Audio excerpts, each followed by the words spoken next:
canal. O mensageiro não é importante, mas sua curtida é. Curta, inscreva-se e compartilhe cultura. Deixe livros que gostaria de ouvir nos comentários. Obrigado pela preferência. A Melhor das Noivas, Machado de Assis, parte 1, publicado originalmente em Jornal das Famílias 1877. O sorriso dos velhos é porventura uma das coisas mais adoráveis do mundo. Não era porém o de João Barbosa no último dia de setembro de 1868, riso alvar e grotesco, riso sem pureza nem dignidade, riso de homem de 73 anos que pensa em contrair segundas núpcias. Nisso pensava aquele velho, aliás honesto e bom, disse o vivia desde algumas horas antes. Eram 8 da noite, ele entrara em casa com o mencionado riso nos lábios. Muito alegre vem hoje o senhor, sim. Viu passarinho verde. Verde não, de Joana, mas branco, um branco de leite, puro e de encher o olho, como os quitutes que você me manda preparar às vezes. Querem ver que é, isso mesmo, de Joana. Isso que? João Barbosa não respondeu, lambeu os beiços, piscou os olhos, e deixou-se cair no canapé. A luz do candelabro bateu-lhe em cheio no rosto, que parecia uma mistura de Saturno e Sátiro. João Barbosa desabotoou a sobrecasaca e deu saída a um suspiro, aparentemente o último que lhe ficara de outros tempos. Era triste vê-lo, era cruel adivinhá-lo. De Joana não o adivinhou. Esta de Joana era uma senhora de 48 anos, rija e maciça, que durante 10 anos dava ao mundo o espetáculo de um grande desprezo da opinião. Contratada para tomar conta da casa de João Barbosa, logo depois de envivar, entrou ali em luta com os parentes do velho, que eram 2, os quais fizeram tudo para excluí-la sem conseguirem nada. Os 2 parentes, os vizinhos, finalmente os conhecidos criam firmemente que de Joana aceitara de João Barbosa uma posição equívoca, embora lucrativa. Era calúnia, de Joana sabia o que diziam dela, e não arredava pé.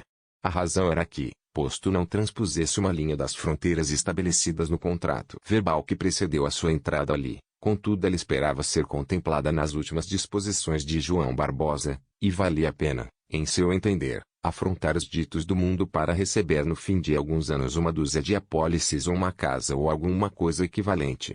Verdade é que o legado, se fosse de certa consistência, podia confirmar as suspeitas da sociedade. De Joana, entretanto, professava a máxima extremamente salutar de que o essencial é andar-se quente, embora os outros se riam.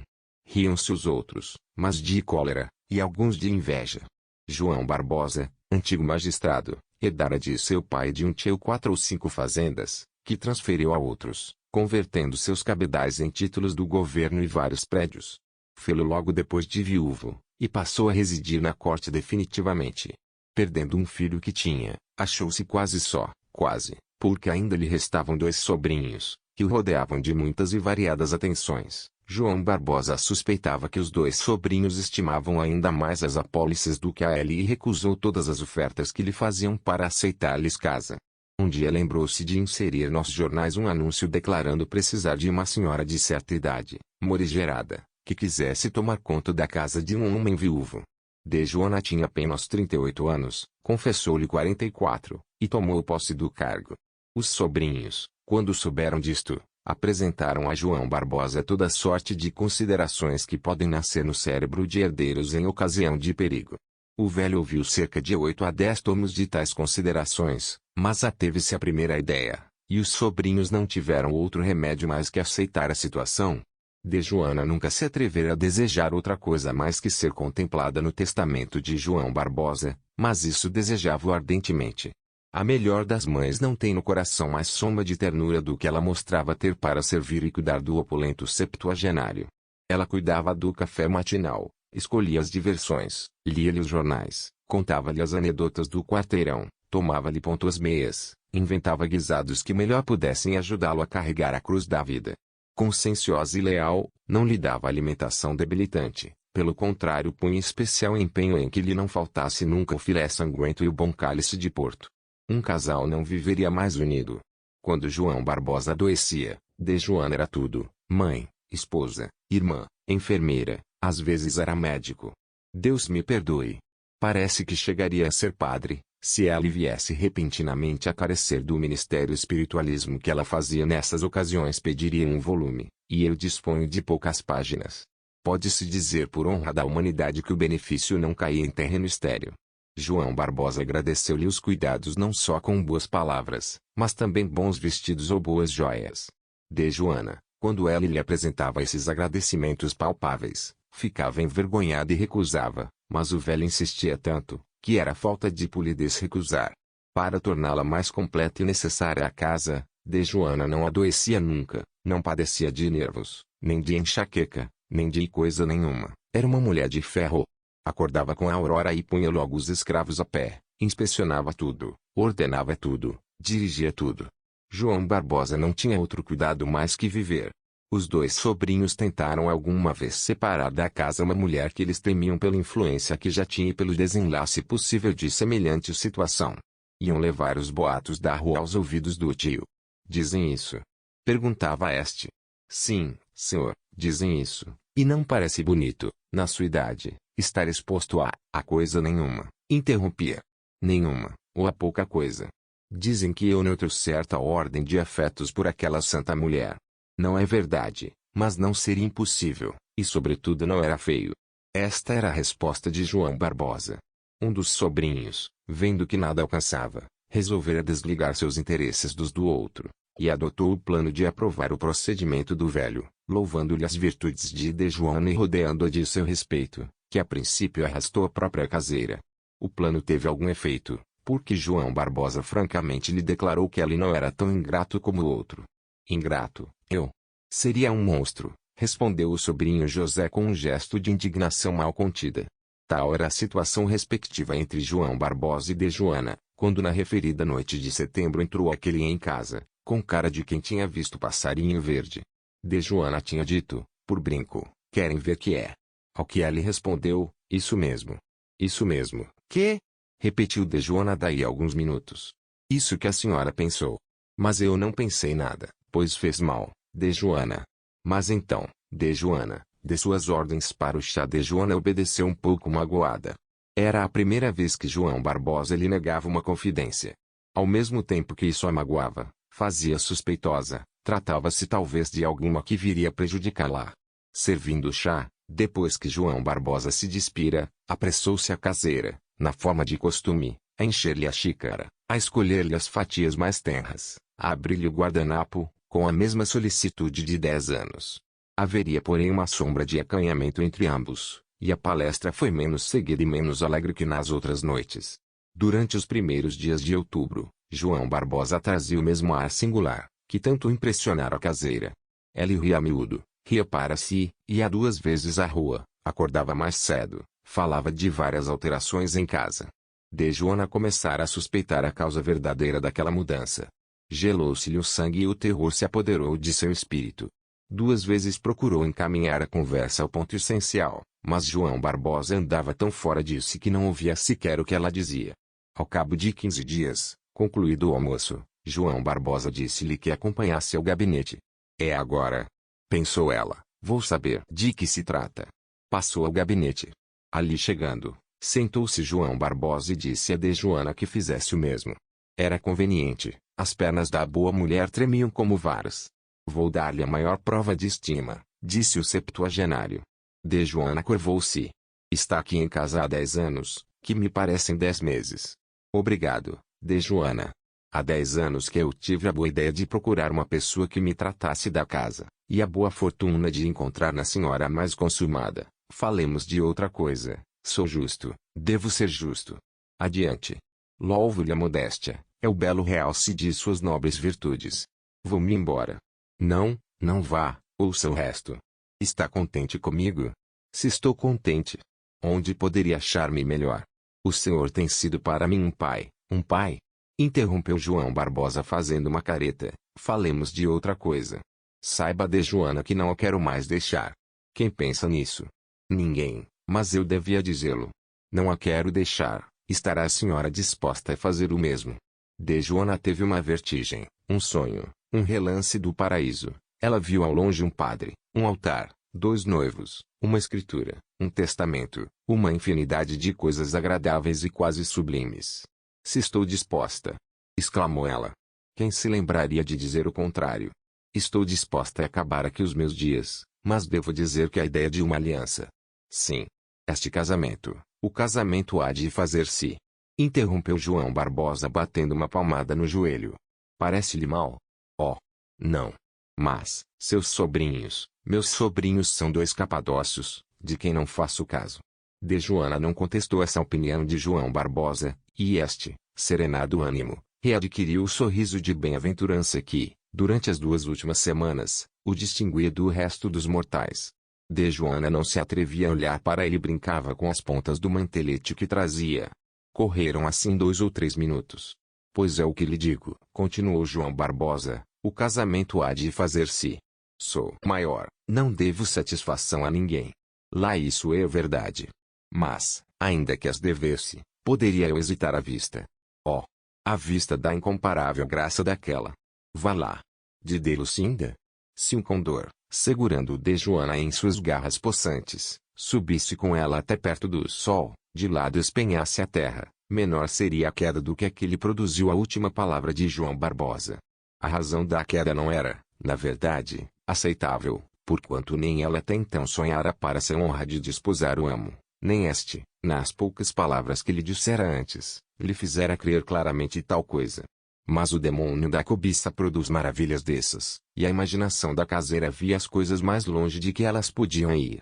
Creu um instante que o opulento septuagenário destinava para sua esposa, e forjou logo um mundo de esperanças e realidades que o sopro de uma só palavra dissolveu e dispersou no ar. Lucinda. Repetiu ela quando pôde haver de novo uso da voz. Quem é essa de Lucinda? Um dos anjos do céu enviado pelo Senhor, a fim de fazer a minha felicidade na terra. Está caçoando. Disse de Joana atando-se a um fragmento de esperança. Quem dera que fosse caçoada. Replicou João Barbosa. Se tal fosse, continuaria eu a viver tranquilo, sem conhecer a suprema ventura, é certo, mas também sem padecer abalos de coração, então é certo, certíssimo. De Joana estava pálida. João Barbosa continuou, não pense que alguma menina de 15 anos, é uma senhora feita, tem seus 32 feitos, é viúva, boa família. O panegírico da noiva continuou, mas de Joana já não ouvia nada. Posto nunca meditasse em fazer-se mulher de João Barbosa via claramente que a resolução deste viria a prejudicá-la, nada disse e ficou triste. O septuagenário, quando expandiu toda a alma em elogios à pessoa que escolhera para ocupar o lugar da esposa morta há tão longos anos, reparou na tristeza de Joana e apressou-se a animá-la. Que tristeza é essa, de Joana? Disse ela. Isto não altera nada a sua posição. Eu já agora não a deixo. Há de ter aqui a sua casa até que Deus a leve para si. Quem sabe? Suspirou ela. João Barbosa fez-lhe os seus mais vivos protestos, e tratou de vestir-se para sair. Saiu, e dirigiu-se da Rua da Ajuda, onde morava, para dos Arcos, onde morava a dama de seus pensamentos, futura esposa e dona de sua casa. De Lucinda G. Tinha 34 anos para 36, mas parecia ter mais, tão severo no rosto, e tão de matrona nos modos. Mas a gravidade ocultava um grande trabalho interior, uma luta dos meios que eram escassos, com os desejos, que eram infinitos. Viúva desde os 28 anos, de um oficial de marinha, com quem se casara aos 17 para fazer a vontade aos pais, de Lucinda não vivera nunca segundo as ambições secretas de seu espírito. Ela amava a vida suntuosa, e apenas tinha com que passar modestamente, cobiçava as grandezas sociais e teve de contentar-se com uma posição medíocre.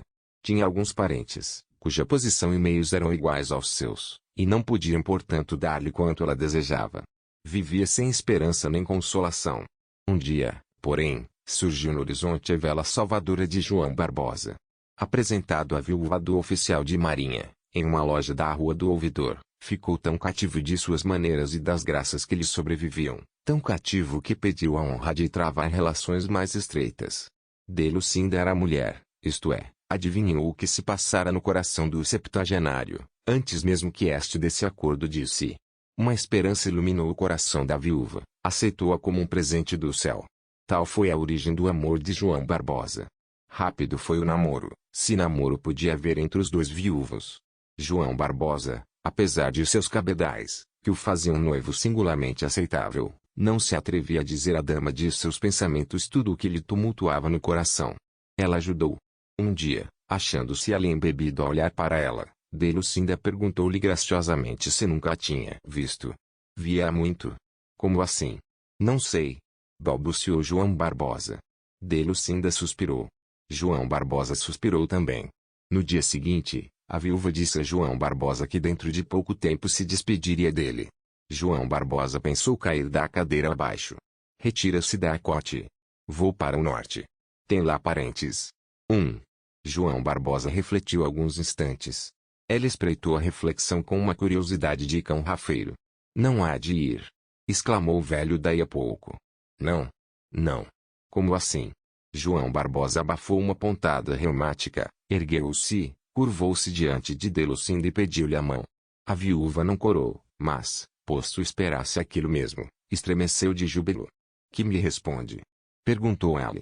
Recuso. Recusa, ó. Com muita dor do meu coração, mas recuso. João Barbosa tornou a sentar-se e estava pálido. Não é possível, disse ela. Mas por quê? Por quê? Porque, infelizmente, o senhor é rico. Que tem? Seus parentes dirão que eu lhe armei uma cilada para enriquecer, meus parentes. 2 biltres, que não valem a mínima atenção. Que tem que digam isso? Tem tudo. Além disso, que mais? Tenho parentes meus, que não hão de levar a bem este casamento, dirão a mesma coisa, e eu ficarei. Não falemos em semelhante coisa. João Barbosa estava aflito e ao mesmo tempo dominado pela elevação de sentimentos da interessante viúva. O que ele então desperdiçou em eloquência e raciocínio encheria meia biblioteca. Lembrou-lhe tudo, a superioridade de ambos, sua independência, o desprezo que mereciam as opiniões do mundo, sobretudo as opiniões dos interessados, e finalmente, pintou-lhe o estado de seu coração. Este último argumento pareceu enternecer a viúva. Não sou moço, dizia ela, mas a mocidade não está na certidão de batismo, acudiu filosoficamente Delucinda, está no sentimento, que é tudo, há moços decrépitos, e homens maduros eternamente jovens. Isso, mas, há de ceder. Eu lhe peço, unamo-nos e deixemos falar os invejosos. Delucinda resistiu pouco mais. O casamento foi tratado entre os dois, convencionando-se que se verificaria o mais cedo possível. João Barbosa era homem digno de apreço, não fazia as coisas por metade. Quis arranjar as coisas de modo que os 2 sobrinhos nada tivessem do que ela lhe deixasse quando viesse a morrer, se tal desastre tinha de acontecer, coisa de que o velho não estava muito convencido. Tal era a situação. João Barbosa fez a visita costumada à interessante noiva. Era matinal demais, Delucinda, porém, não podia dizer nada que viesse a desagradar a um homem que tão galhardamente se mostrava com ela. A visita nunca ia além de 2 horas, era passada em coisas insignificantes, entremeada de suspiros do noivo, e muita faceirice dela. O que me estava reservado nestas alturas? Dizia João Barbosa ao sair de lá. Naquele dia, logo que ele saiu de casa, Joana tratou de examinar friamente a situação. Não podia haver pior para ela. Era claro que, embora João Barbosa não a despedisse logo, seria compelido a fazê-lo pela mulher nos primeiros dias do casamento, ou talvez antes. Por outro lado, desde que ela devesse carinhos a alguém mais que não a ela somente, sua gratidão viria a diminuir muito, e com a gratidão o legado provável. Era preciso achar um remédio. Qual?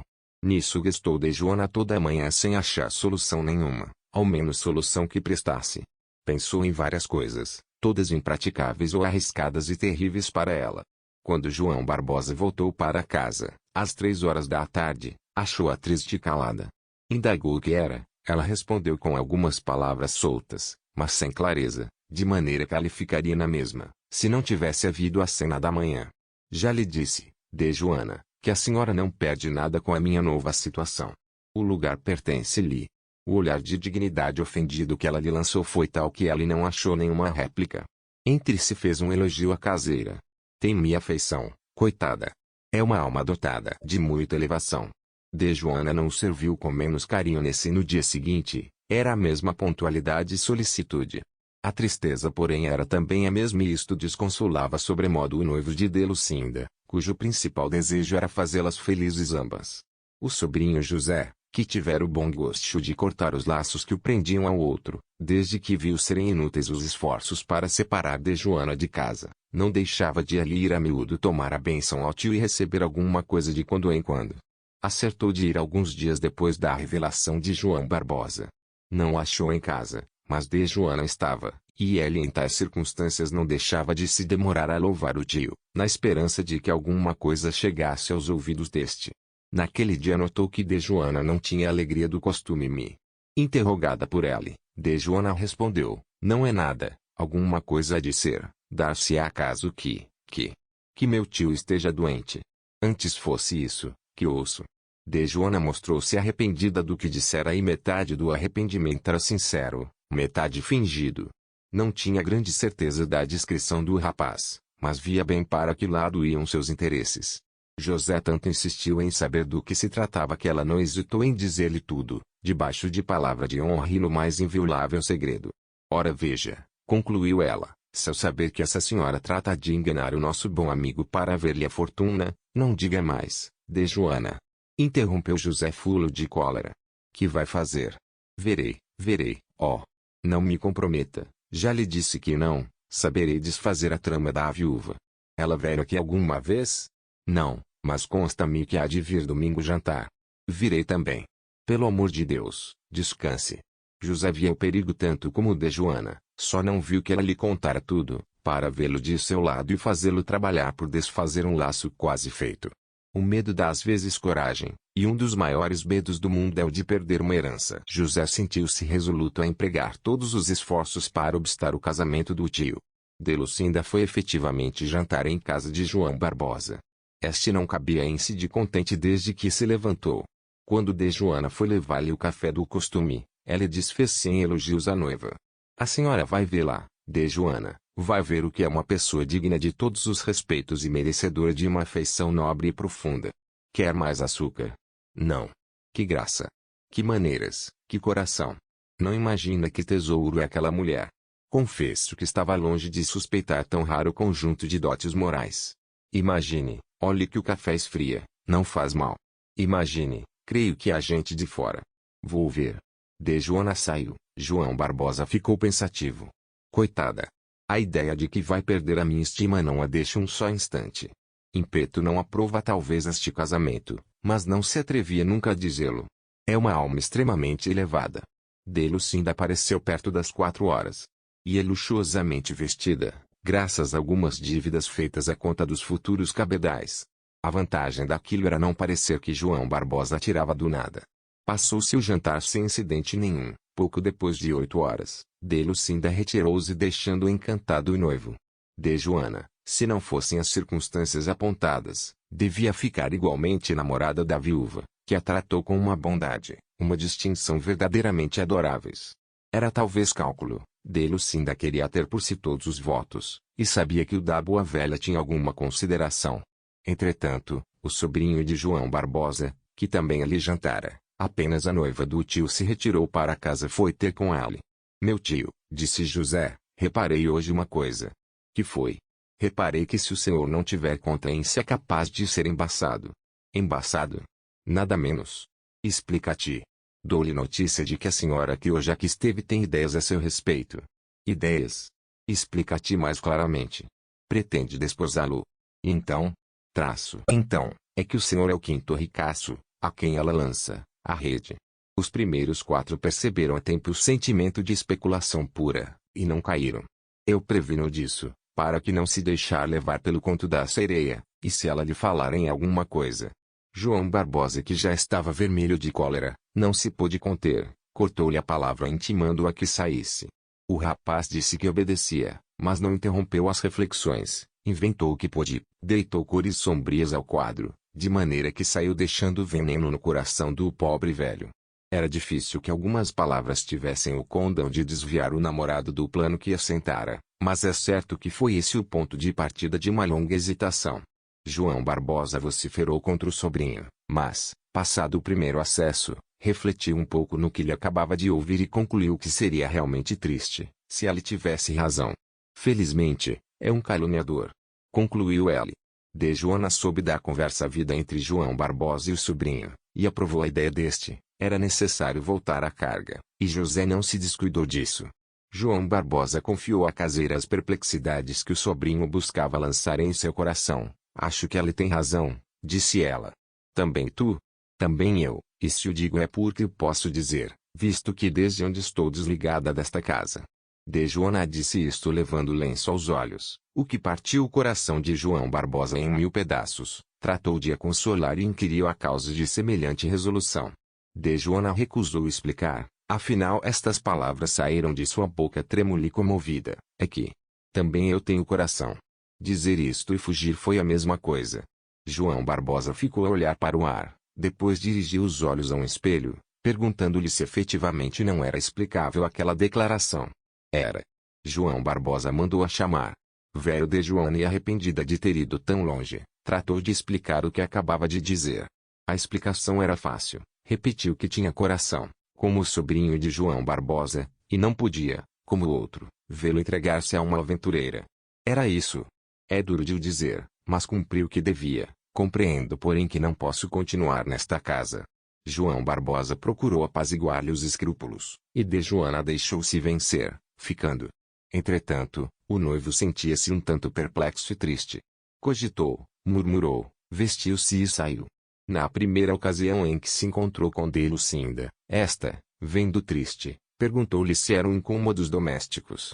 Talvez, resmungou Ali. Adivinho. Sim. Alguma que lhe fez a caseira que o senhor lá tem. Por que supõe isso? Lucinda não respondeu logo. João Barbosa insistiu. Não simpatizo com aquela cara. Pois não é uma mulher. De aparência, talvez. Parece-lhe então, nada. Digo que bem pode ser alguma intrigante, mera suposição. Se a conhecesse havia de lhe fazer justiça. João Barbosa não recebeu impunemente esta alfinetada.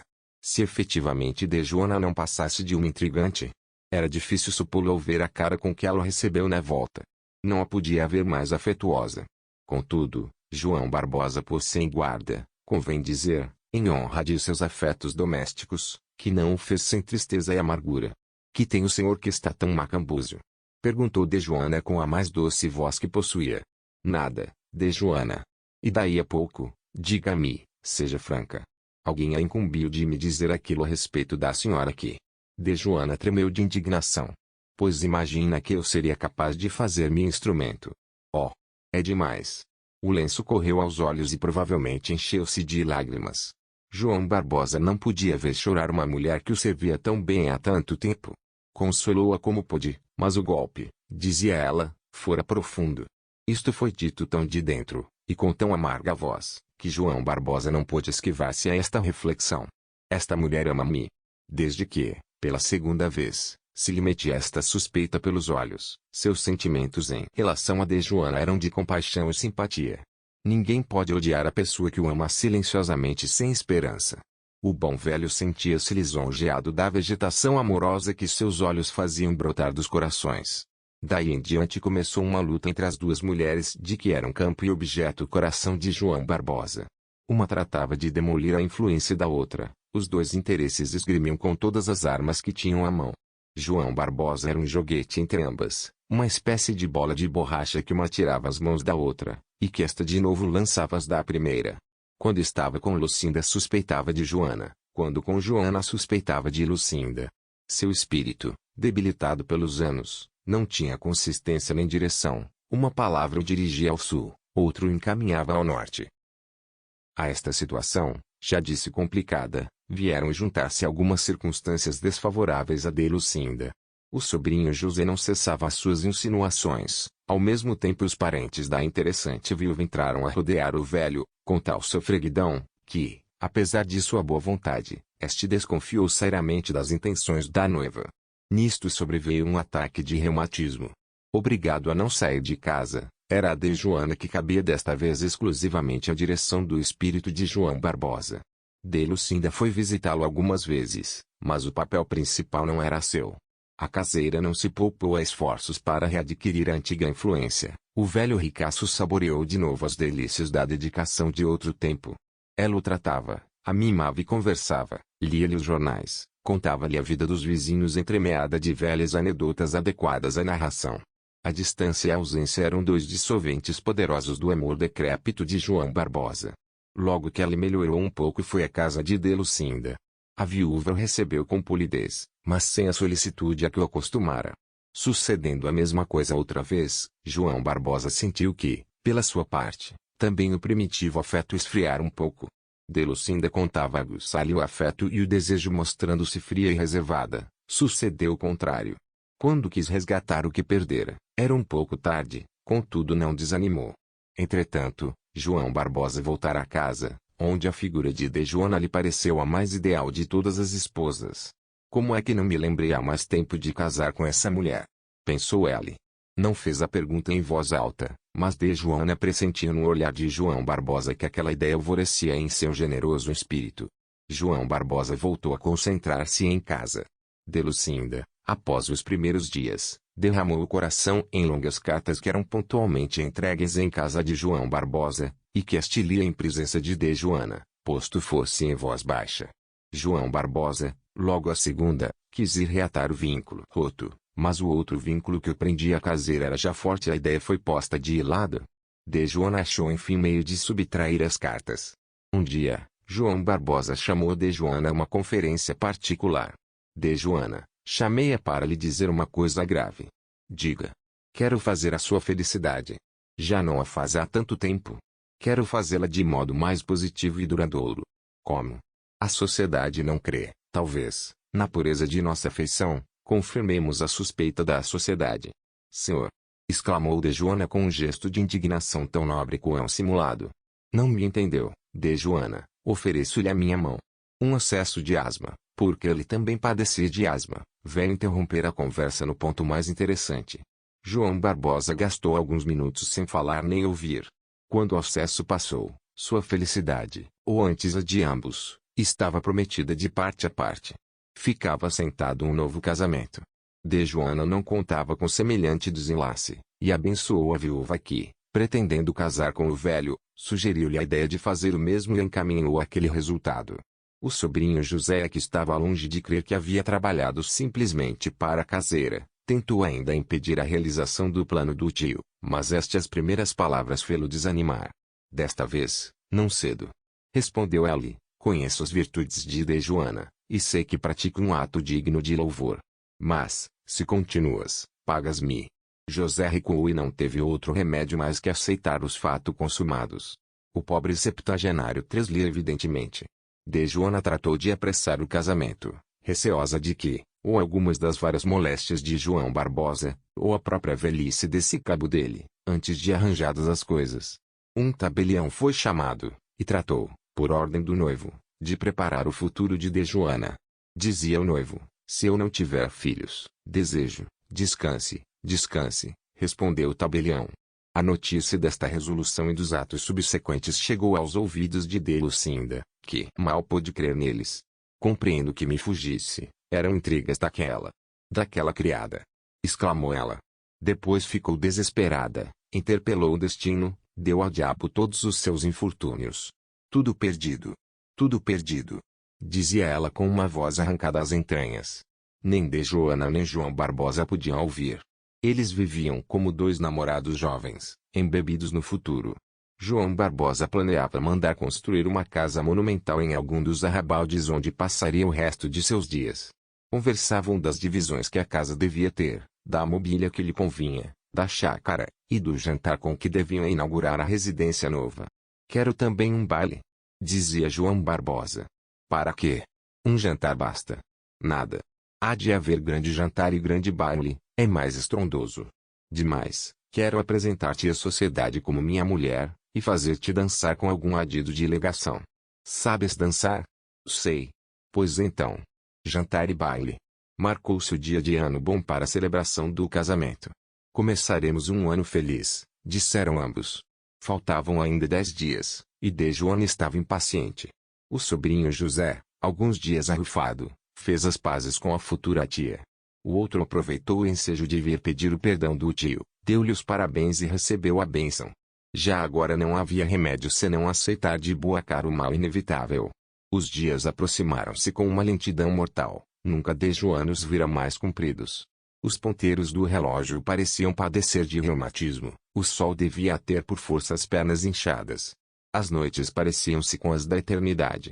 Durante a última semana João Barbosa não saiu de casa, Todo ele era pouco para contemplar a próxima companheira de seus destinos. Enfim raiou a aurora cobiçada. De Joana não dormia um minuto sequer, tanto lhe trabalhava o espírito. O casamento devia ser feito sem estrondo, e foi uma das vitórias de Joana, porque o noivo falava em um grande jantar e meio mundo de convidados. A noiva teve prudência, não queira expor-se e expô-lo a comentários. Conseguira mais, o casamento devia ser celebrado em casa, num oratório preparado de propósito.